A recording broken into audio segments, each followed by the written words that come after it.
बिहार में एसआईआर यानी वोटर गहन पुनरीक्षण, जिसे लेकर बवाल मचा है। मामला सुप्रीम कोर्ट तक जा पहुंचा है, जिसकी लड़ाई लड़ने समूचा विपक्ष बिहार में एकजुट नजर आ रहा है। वोटर अधिकार यात्रा में राहुल गांधी ने तेजस्वी के साथ मिलकर 14 दिन में 24 जिले और 50 विधानसभा क्षेत्र को नाप डाला। खैर, विपक्ष की ये लड़ाई चुनाव आयोग और बीजेपी पर उस इल्जाम के साथ भी है, जिसमें राहुल गांधी ने कथित वोट चोरी को लेकर प्रेस कॉन्फ्रेंस में सबूत दिखाए थे। इस बीच संजय सिंह ने एक बड़ा दावा कर दिया है। उनका कहना है कि पंचायत चुनाव से पहले यूपी में एसआईआर होने वाला है, जिसे वो चुनावी घोटाला कह रहे हैं।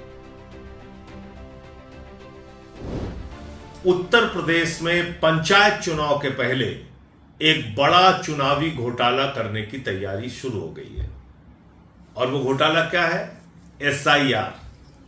जिस एसआईआर पे पूरा बिहार आंदोलित है, जिस वोट चोरी के जरिए महाराष्ट्र का चुनाव भारतीय जनता पार्टी ने जीता, हरियाणा में वोट चोरी करके चुनाव जीता और दिल्ली में तो सारी हदें पार कर दी। वोट चोरी, 42,000 वोट अरविंद केजरीवाल जी की विधानसभा में चुनाव शुरू होने से पहले काट दिए गए। हजारों हजार वोट 14 विधानसभाओं में भारतीय जनता पार्टी के चंद कार्यकर्ताओं ने दिल्ली के अंदर कटवा दिए। केंद्रीय मंत्रियों के घर में फर्जी वोट बनवाए गए। वोट का फ्रॉड करके, वोटर लिस्ट में फ्रॉड करके, वोट चोरी करके चुनाव जीतने का यह खेल अब उत्तर प्रदेश में शुरू होने वाला है। संजय सिंह ने तो बाकायदा आंकड़ों के साथ दावा किया है कि उत्तर प्रदेश में एसआईआर के जरिए करीब 1 करोड़ मतदाताओं के वोट काटने की तैयारी है, ताकि बीजेपी के लिए इस वोट चोरी के जरिए जीत की राह आसान हो जाए। पंचायत चुनाव के पहले पूरे उत्तर प्रदेश में 1 करोड़ वोट काटे जाएंगे, इस बात की चर्चा है। 1 करोड़ वोट, कल्पना कीजिए कितना बड़ा घोटाला करने की तैयारी है।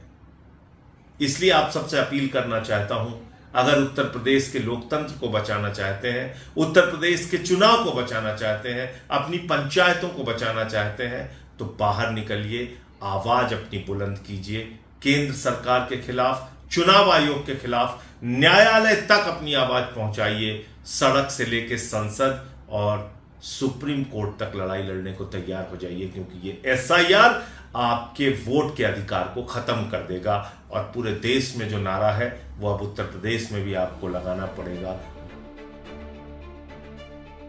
दरअसल एसआईआर को लेकर बवाल इसलिए भी मचा है क्योंकि विपक्ष का आरोप है कि चुनाव आयोग इस विशेष गहन पुनरीक्षण की आड़ में पिछले दरवाजे से लोगों की नागरिकता की जांच कर रहा है। हालांकि चुनाव आयोग ने सुप्रीम कोर्ट में ये आश्वासन दिया है कि अगर कोई व्यक्ति मतदाता सूची से बाहर हो जाए तो इसका मतलब ये नहीं होगा कि उसकी नागरिकता खत्म हो गई है।